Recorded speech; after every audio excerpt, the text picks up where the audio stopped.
ربكم موعظة من ربكم وشفاء لما في الصدور وهدى ورحمة للمؤمنين.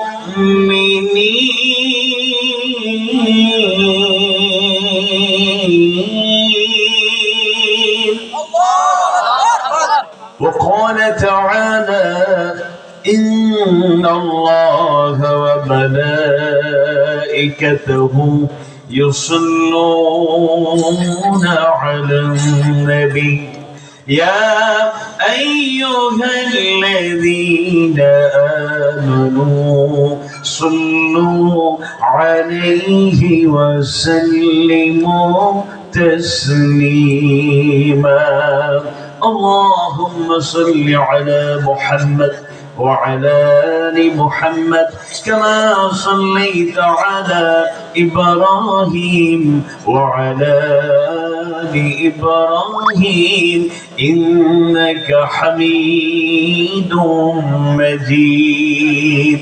اللهم بارك على محمد وعلى آل محمد كما باركت على إبراهيم وعلى آل إبراهيم إنك حميد مجيد। ইমানের পথে অবিচল থেকে আমার মরণ যেন হয়। ইমানের পথে অবিচল থেকে আমার মরণ যেন হয়। তোমারই কাছে মিনতি আমার, তোমারই কাছে মিনতি আমার, মহা মহিম দয়াময়। ইমানের পথে অবিচল থেকে আমার মরণ যেন হয়।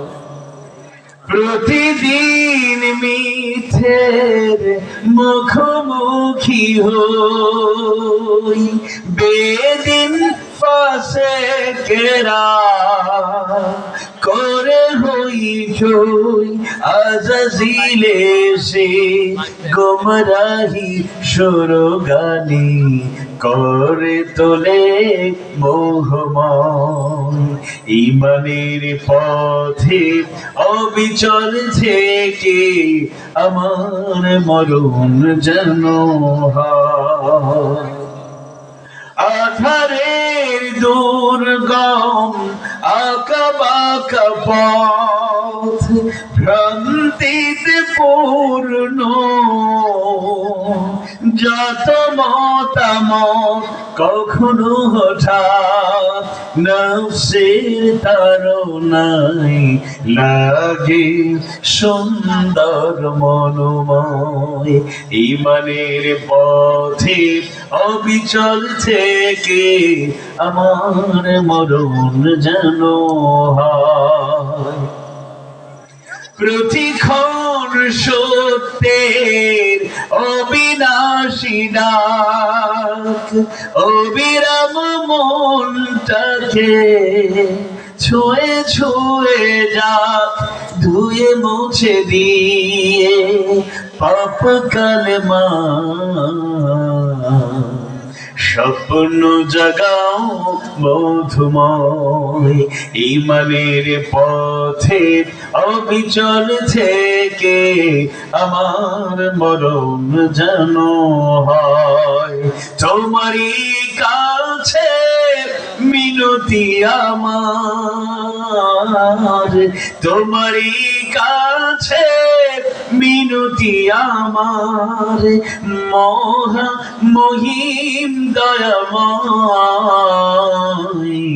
ইমানের পথে অবিচল থেকে আমার মরণ যেন হয়। ইমানের পথে অবিচল থেকে আমার মরণ যেন হয়। আমিন ইয়া রাব্বাল আলামিন। রব্বি জিদনি ইলমা, রব্বি ইশরাহ লি সাদরি ওয়া ইয়াসসির লি আমরি ওয়াহলুল উকদাতাম মিন লিসানি ইয়াফকাহু কওলি। বাংলাদেশের ঐতিহ্যবাহী জেলা নোয়াখালীর ঐতিহ্যের বাস্তব প্রতিচ্ছবি, শিক্ষা দীক্ষা ইতিহাস ঐতিহ্য তাওহীদ প্রিয় মানুষের প্রিয় জনপদ চাটখিলের নারায়ণপুরের অন্তর্গত দক্ষিণ ঘাটলাবাদ মিডিয়া ব্যক্তিত্বগণ, এক ঝাঁক ইসলামিক মিডিয়া যারা কোরআনের আলো, হাদিস সুন্নাহর আলো, ইসলামের সৌন্দর্য বিশ্বময় ছড়িয়ে দিতে, বিশেষ করে বাংলা ভাষাভাষী মানুষের কাছে ছড়িয়ে দিতে বদ্ধপরিকর প্রিয় মিডিয়া ব্যক্তিত্ব, মিডিয়ার কর্ণধার প্রিয় ভাইয়েরা, প্রশাসনের বিভিন্ন পর্যায়ের দায়িত্বশীল ব্যক্তিবর্গ, আমার কথাগুলো যত দূর থেকে যারা শুনছেন, কাছ থেকে যারা শুনছেন, সোশ্যাল মিডিয়ার মাধ্যমে যারা শুনছেন, শুনবেন, দেখছেন, দেখবেন, মুমিন মুমিনা সবার প্রতি আন্তরিক কৃতজ্ঞতা, শুকরান, জাযাকুমুল্লাহ খায়রান। অমুসলিম ভাই বোনেরা যারা কথাগুলো শুনছেন, আপনাদেরকেও ব্যক্তিগত পক্ষ থেকে, আয়োজকদের পক্ষ থেকে অভিনন্দন জানাচ্ছি। কংগ্রেচুলেশন, আহলান ওয়া সাহলান, থ্যাঙ্কস। কারণ আমরা যে কথাগুলো বলবো অনেকেই মনে করি এটা শুধুমাত্র মুসলমানদের জন্য, মুমিন মুমিনাদের জন্য, অথচ আমি যে আয়াতটা বাছাই করে নিয়েছি আজকে আলোচনা করার জন্য, ওই আয়াতের শুরুতে আল্লাহ তাআলা ইয়া আইয়ুহাল্লাযীনা আমানু, হে ঈমানদারগণ, তোমরা যারা ঈমান এনেছো, ঈমানদারদের বলেন নেই, বরং বলেছেন ইয়া আইয়ুহান নাস, হে মানব মণ্ডলী, হে মানুষ, ও দ্য ম্যানকাইন্ড, ও হে মানুষেরা, অর্থাৎ মানুষদের উদ্দেশ্য করে বলা হয়েছে। আশা করছি অমুসলিম ভাই বোনেরা যদি কথাগুলো শোনেন, তাহলে সব কথা না হলেও কিছু কথা তাদের জীবনেও একটা রেডিক্যাল চেঞ্জ আনার ক্ষেত্রে ভূমিকা পালন করবে ইনশাআল্লাহ। কারণ আমরা এখানে ওয়াজ মাহফিলে আসি, তাফসীর কোরআন মাহফিলে আসি, ইসলামী সম্মেলনে আসি, কোরআন থেকে হাদিস সুন্নাহ থেকে কথা বলার জন্য, মানুষের উপকার হয়, মানুষের কল্যাণ সাধিত হয় এমন কথা বলার জন্য। আল্লাহ যেন জবান থেকে এরকম কথা বের করেন, আমিন ইয়া রাব্বাল আলামিন। কিছু ভাইয়েরা দাঁড়িয়ে আছেন, অপেক্ষা করছেন যে সিলেট থেকে মিলন ভাইয়েরা দাওয়াত দিয়ে হুজুর এনেছেন, তাই চান্স পাইলেও সিলেটি ভাষায় ওয়াজ কইয়া দেই বাকি, আর আমরা এটা বুঝতাম না, দিয়া মিনিট নিয়া কইমু আর ভালো লাগে না, খালু সালাম আজাইরাম গিয়া দোয়া করবা। তো ইনশাআল্লাহ এই জনপদে তো আমরা নতুন নই, আমরা এই জনপদে অনেক মাহফিল করি, যদি এই মাদ্রাসার মাহফিল আমি প্রথম এসেছি, কিন্তু নোয়াখালী ভাষীর মানে মোটামুটি কোনো উপজেলা বাকি নাই, অনেক ক্ষেত্রে অনেক ইউনিয়ন, এমনকি কিছু গ্রাম পর্যন্ত আলহামদুলিল্লাহ আল্লাহ তাআলা এই সৌভাগ্য দান করেছেন। পাশাপাশি এই জনপদেরই আরেকজন নন্দিত আলেমে দ্বীন, প্রবীণ আলেমে দ্বীন, উস্তাদুল উলামা, উস্তাদুল মুফাসসিরিন আল্লামা লুৎফুর রহমান রাহিমাহুল্লাহ, তিনি চলে গিয়েছেন, যিনি আমাকে অত্যন্ত স্নেহ করতেন, সন্তানের মতো ভালোবাসতেন, তরুণদেরকে তিনি উৎসাহ দিতেন। তো এই জনপদ থেকে বেশি দূরে নয়, এই জনপদে তিনিও ভূমিকা পালন করে গিয়েছেন। এরকম অনেকেরই ভালোবাসায় আমরা শিখত। এই ভালোবাসা কার জন্য? আল হুব্বু ফিল্লাহ ওয়াল বুগদু ফিল্লাহ, মান আহাব্বা লিল্লাহি ওয়া আবগাদা লিল্লাহ, এই ভালোবাসা একমাত্র আল্লাহর জন্য। এবং কাউকে যদি ঘৃণাও করতে হয়, সেটাও করতে হবে কার জন্য?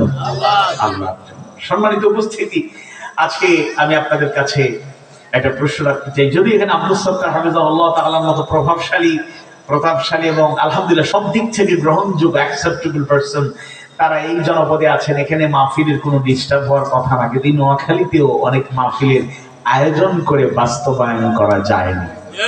আমি আপনাদের কাছে জানতে চাই, আজকের মাহফিল করতে গিয়ে কি প্রশাসনের কোনো অনুমতি আনতে হয়েছে? থানায় দৌড়ঝাঁপ করতে হয়েছে? এরকম স্বাধীনভাবে সুন্দরভাবে আমরা একটা মাহফিল করার সুযোগ পেয়েছি, এতে খুশি না বেজার? আমরা আল্লাহ তাআলার শুকরিয়া আদায় করছি, পড়ছি আলহামদুলিল্লাহ। রব্বানা লাকাল হামদ হামদান কাসীরান তাইয়িবান মুবারাকান ফি। আল্লাহ তাআলা আমাদেরকে তার গোলাম হিসেবে, বান্দা বান্দি হিসেবে কবুল করে নিন, বলুন আমিন। 15.5 বছর একটা কঠিন সময় গিয়েছে। বিশেষ করে আমরা যারা হক কথা বলার চেষ্টা করেছি, রাসূল শিখিয়েছেন, জানিয়ে দিয়েছেন, কুলিল হক ওয়া ইন কানা মুররা, সত্য বলো, সত্য প্রকাশ করো, যদিও তা তিক্ত হয়। যদিও মাহফিলগুলো হেদায়েতের উদ্দেশ্যে, মানুষের মধ্যে এমন কিছু দুর্বলতা আছে, উইকনেস আছে, যেগুলো দূর করার জন্য অনেকেই ভূমিকা পালন করেননি। হক কথাগুলো যারা বলেছেন তারা জাতির কল্যাণ করার চেষ্টা করেছেন, অথচ অনেকেই সেটাকে ইতিবাচক ভাবে নেয়নি, মাহফিলগুলো বন্ধ করে দিয়েছে। মাহফিলে জারি হয়েছিল 144। যারা এরকম 144 জারি করে কোরআনের আওয়াজকে স্তব্ধ করতে চেয়েছিল, আল্লাহর খাস মেহেরবানিতে তাদের উপর 144 জারি হয়ে গিয়েছে। যারা খুব দাম্ভিকতার সাথে বলতো এই নোয়াখালীর রত্ন আমাদের শ্রদ্ধেয় ব্যক্তি ছিলেন, এখনো আদর্শিক পথে, ভালো পথে কাজ করলে আমরা তাদেরকে রেসপেক্ট করবো। তিনি বলতেন, পালাবো না, প্রয়োজনে বকর সাহেবের মাথায় গিয়ে উঠবো। ঠাকুরগার বাড়ি আছে না, এখন শুনলাম গৌহাটিতে ঘোরাঘুরি করতেছে। তো যাই হোক, যারা বলেছিল কোরআনের আওয়াজ স্তব্ধ করে দেবে, ষড়যন্ত্র করেছিল, তারা টিকে থাকতে পারে নাই। আগামীতেও যদি এরকম কেউ করে, দুনিয়ার যে কোনো জায়গায়, তাদের পরিকল্পনা কুটকোশ স্থায়ী নয়, এক আজিম সত্তার পরিকল্পনায় জমিনে কার্যকর হয়। তিনি কে? مكروا ومكر الله والله خير الماكرين। ইমানদার ভাইরা, মুমিন মুমিনা ভাই বোনেরা, আল্লাহ সুবহানাহু ওয়া তাআলা যুগে যুগে মানবতার হেদায়েত নিশ্চিত করার জন্য যখন যেখানে প্রয়োজন সেই জায়গাতে নবী এবং রাসূল প্রেরণ করেছিলেন। আদম আলাইহিস সালাম থেকে সেই নবুয়তের ধারাবাহিকতা শুরু হয়ে গেল। আর খাতামুন নবিয়্যিন হিসেবে সাইয়্যিদুল মুরসালিন, সাইয়্যিদুল আম্বিয়া মুহাম্মাদুর রাসূলুল্লাহ সাল্লাল্লাহু আলাইহি ওয়াসাল্লাম, তিনি দায়িত্বের পরিপূর্ণতার মাধ্যমে আমাদের জন্য হেদায়েতের সেই শিক্ষা দীক্ষা, সেই আলো রেখে গিয়েছেন। যুগে যুগে নবী রাসূলরা মৌলিক ভাবে যে দাওয়াত, যে মিশনের ভিশন নিয়ে কাজ করেছেন, তাদের মৌলিক প্রধানতম দায়িত্ব ছিল আনিউবুদুল্লাহ ওয়াজতানিবু